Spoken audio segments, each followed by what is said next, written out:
नमस्कार। आज हम बीए पार्ट प्रथम में जाति व्यवस्था के गुण और दोषों की चर्चा करेंगे। तो जाति व्यवस्था के देखिए हम 8 खास गुणों की चर्चा करेंगे।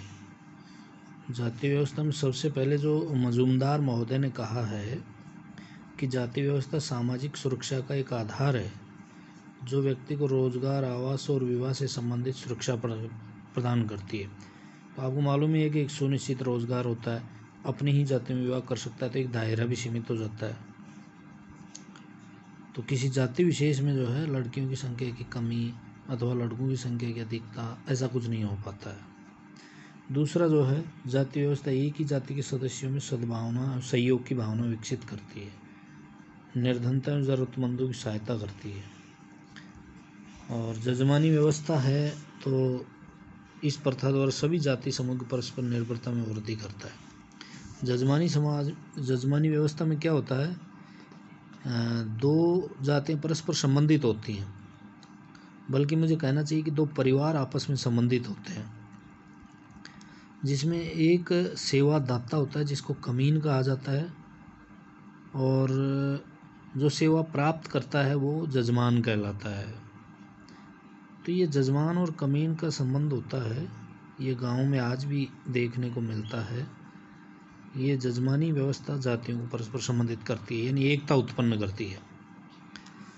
तीसरा जो है व्यक्ति को आर्थिक व्यवसाय का निर्धारण करती है, तो भविष्य निश्चित हो जाता है। हालांकि आज परिवर्तन आया है, ये चीज़ हम परिवर्तनों के अंतर्गत पढ़ेंगे। अंतरजातीय विवाहों पर प्रतिबंध लगाकर उसने उच्च जातियों को प्रजाति शुद्धता की सुरक्षा बनाए रखी। तो सांस्कृतिक शुद्धता या प्रजाति शुद्धता हम कह सकते हैं। उच्च जाति, निम्न जाति, इन सभी में जो है अपने अपनी जिस प्रजाति से संबंधित हैं वे लक्षण व डीएनए आज भी शुद्ध रूप से विद्यमान है। तो भारत को इसलिए प्रजातियों का अजायब घर भी कहा जाता है। जाति व्यवस्था व्यक्ति को भोजन, संस्कार, विवाह संबंधी जातिगत नियमों को पालन का आदेश देती है, जो राजनीतिक और सामाजिक विषयों पर विचार और बौद्धिक क्षमता उनकी जाति प्रथाओं द्वारा प्रभावित हो जाती है।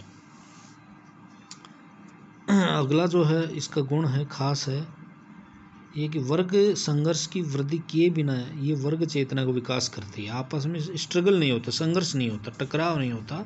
अपने अपनी जाति के हिसाब से जो अगर चलता है तो वह स्वयं के विकास पे बल देता है। इससे विभिन्न सांस्कृतिक स्तर के लोगों को एक ही समाज में संगठित रहने का ये एक तरह से सर्वोत्तम प्रयास था और विभिन्न प्रजाति समूह में विभाजित होने से बचाया।